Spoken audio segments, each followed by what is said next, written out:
તારોલી ખાતે આવેલા Ayodhya textile market, Ayodhya textile mall અને 7 સ્ટાર ગ્રુપ દ્વારા આશરે 300 થી વધુ વેપારીઓ રોકાણકારો પાસેથી લાખો રૂપિયા લઈ છેતરપિંડી કરાઈ અને આવા હિંસક બિલ્ડરો સામે કડક કાર્યવાહી કરવા વેપારી રોકાણકારોની પોલીસ કમિશનરે ફરિયાદ પણ કરી છે।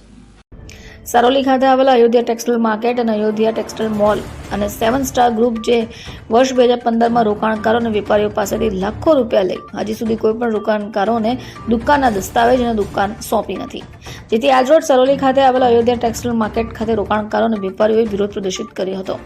બિલ્ડરોના અભદ્ર વર્તન, બ્રોકર અને બિઝનેસ રોકાણકારોની સાથે લડાઈની સામે તેમણે કડક પગલાં લેવા જોઈએ। છેતરપિંડીના ખેલમાં અનેક લોકો એવા પણ છે જેઓએ પોતાના ઘર ગીરવી અને દાગીના વેચ્યા પ્રોપર્ટી લીધી હતી અને જે આજે વ્યાજનો બોજ ઉઠાવી રહ્યા છે। વિરોધ પ્રદર્શન દરમિયાન લોકોની વચ્ચે Ayodhya textile market, Ayodhya textile mall અને 7 સ્ટાર ગ્રુપના લેબર માણસો આવી પ્રોપર્ટી ઉપર પથ્થરમારો પણ કર્યો અને ભાગી છૂટ્યા હતા। जय श्री राम। मेरा नाम महेश राठी है और मैं अपनी बात सुंदरकांड की एक चौपाई से करना चाहूँगा। प्रबसी नगर की जे सब काजा, हृदय राखी कौशलपुर राजा। जैसे सुंदरकांड में हनुमान जी सीता जी को देखने गए थे अयोध्या, फिर वो वापस लेकर आए थे, हम भी यही चाहते हैं कि बिल्डर में राम जगे और हमें अपनी अयोध्या वापस मिले। हम बहुत सारे लोग यहाँ पर हैं, अभी तो आपको कुछ ही दिख रहे हैं, बाकी बहुत सारे पीड़ित लोग हैं जिन्होंने अपना घर बेच के, घर का आर्जा मार्जा करके इस प्रोजेक्ट में पैसे डाले थे।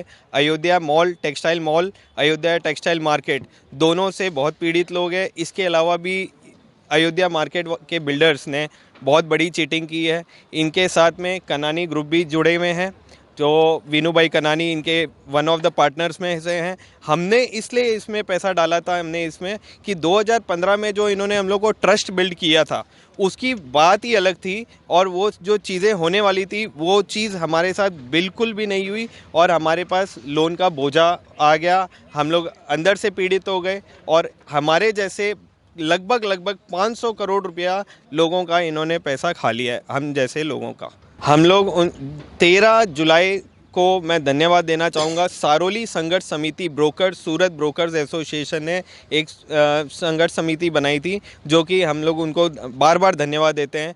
उन्होंने हमें आगे किया और 13 अगस्त को हम लोग ने ये समिति बनाई, अयोध्या टेक्सटाइल मार्केट कमेटी।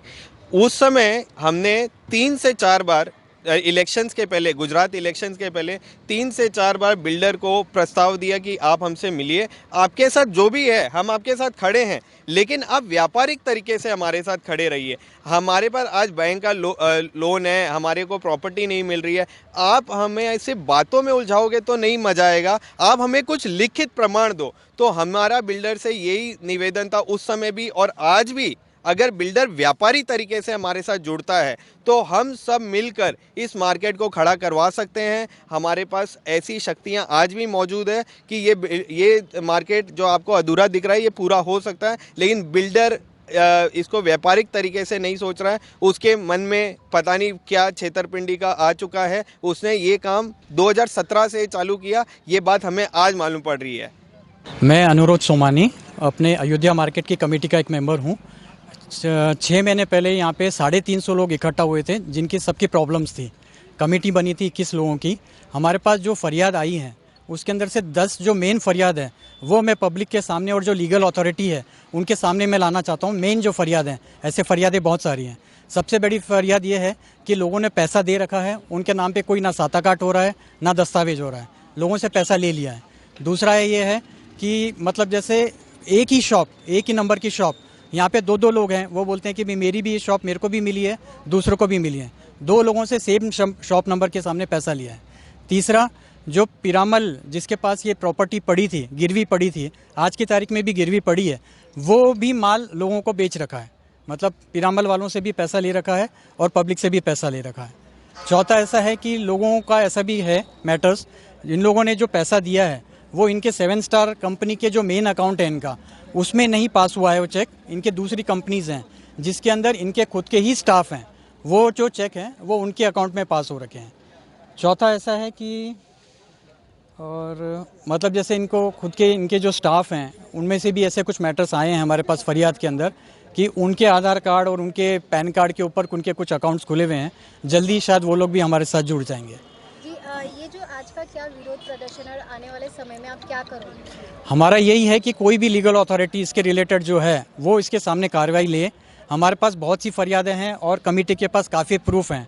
हमारे हिसाब से ये ओपन और शट केस है। अगर कोई लीगल अथॉरिटी कोई केस मैटर को देखेगा, उसको 5 मिनट से ज़्यादा नहीं लगेगा केस मैटर को डिसाइड करने। 5 मिनट पूरा, क्योंकि पूरी पेपर्स ऑन हैं। ये मतलब बहुत अजीब गरीब केस है। इन लोगों के पास जो स्टॉक था, ये मार्केट के अंदर जिनके पास 200-300 जो दुकानें थी, उन्होंने 11-11 हज़ार रुपये में आपस में ट्रांसफ़र कर लिए। वो उसके भी पूरे पेपर्स हैं। सिर्फ 11 हज़ार रुपये के टोकन अमाउंट पे इन्होंने ट्रांसफ़र कर दिए दूसरे के नाम पे, ताकि 7 स्टार कंपनी के ऊपर वो इश्यू नहीं आए। कि आपने कोई पुलिस फरियाद की है क्या?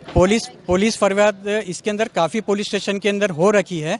हम यही दरखास्त लेके क्यों नहीं लिया जाए? हम यही दरखास्त लेके बैठे हैं कि उसके सामने FIR हो और इसके सामने एक्शन लिया जाए। इस स्टेशन में आपकी FIR क्यों ऐड ऑन नहीं हो रही? हम CP ऑफिस तक गए हैं और वहाँ पे भी रिक्वेस्ट की है कि इसको FIR में दर्ज किया जाए। द्वारा क्या बोला गया? वो अभी तक उसके ऊपर FIR नहीं हुई है। आप आगे इस मुद्दे पे क्या करेंगे? हम आज अभी यहाँ से सीधा CP ऑफिस ही जा रहे हैं सबकी दरखास्त लेके।